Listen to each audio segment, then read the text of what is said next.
In-transit or pipeline inventory is inventory that is in transit.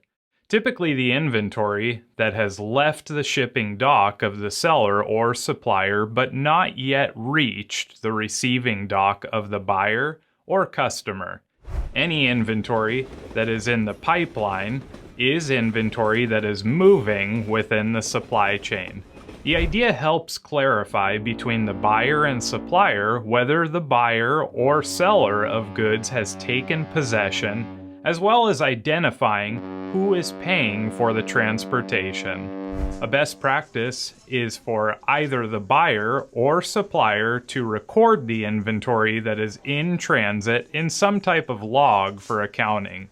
Let's look at an example.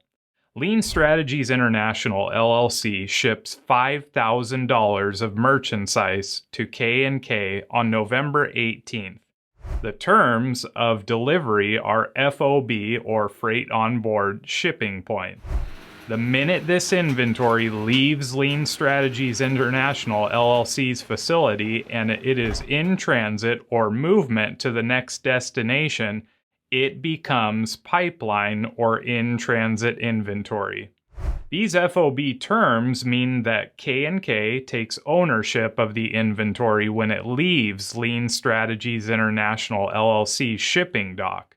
Lean Strategies International LLC should record a sale transaction on November 18th, and K&K should record an inventory receipt on the same date as well.